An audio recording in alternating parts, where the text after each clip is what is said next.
Who was the first human on Earth? Have you ever looked in the mirror and wondered, where did I come from? Not just your parents, not just your family history, but really, who was the first human to ever walk on this earth? Was it a man named Adam? A woman called Eve?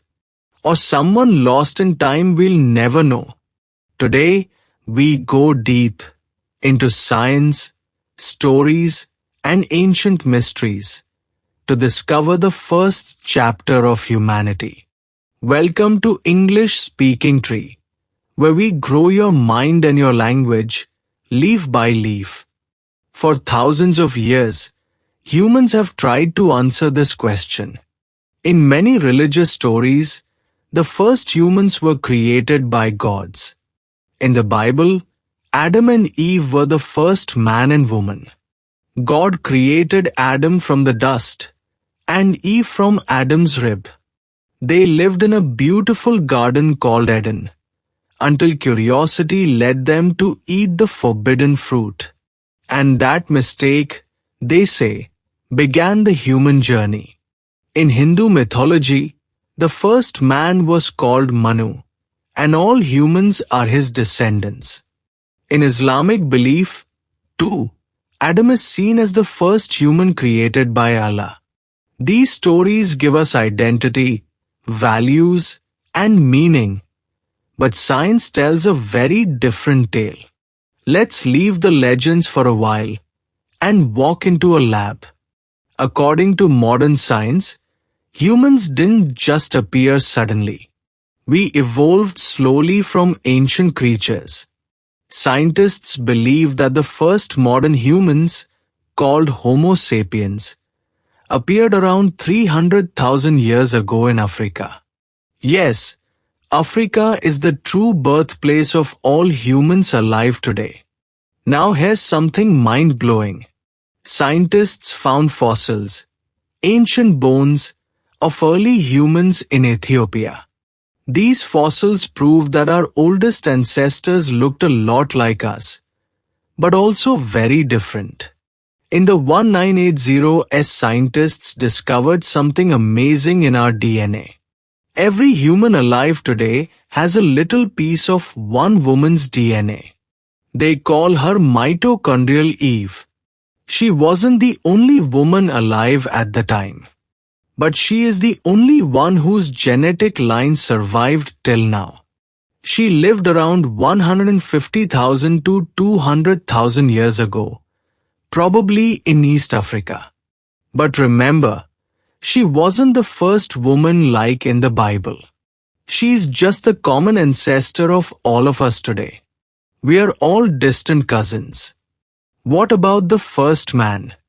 There's someone scientists call Y-Chromosomal Adam. He lived around 200,000 to 300,000 years ago. But here's the twist. Mitochondrial Eve and Y-Chromosomal Adam never met. They didn't live at the same time. So the first man and woman were not a couple, not lovers. But both gave us the genes we carry today. Why should we care who the first human was?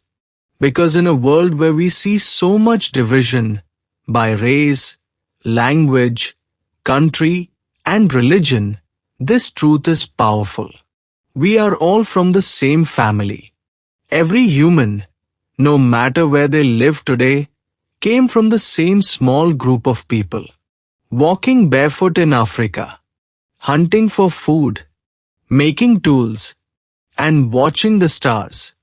They didn't know the internet, or cities, or languages.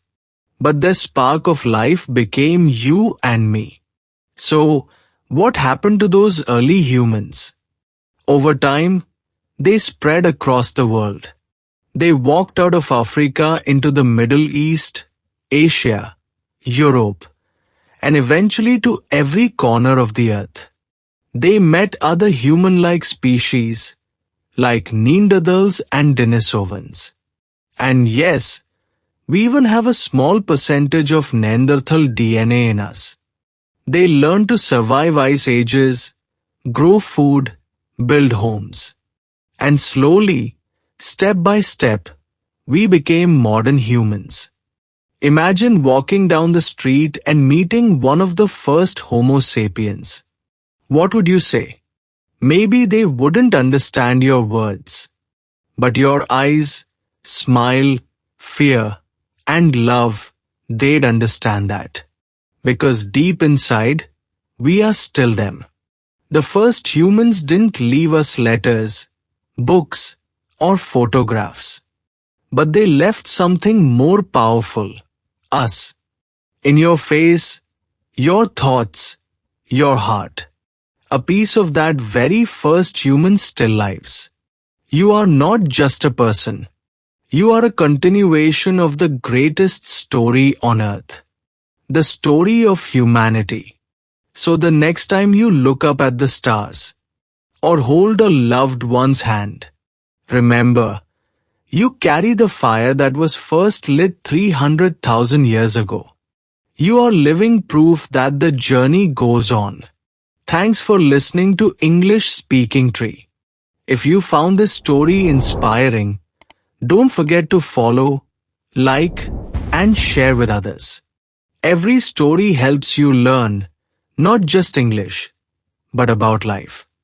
Till next time, this is Jeevan Verma reminding you, we all come from the same root. So let's grow together.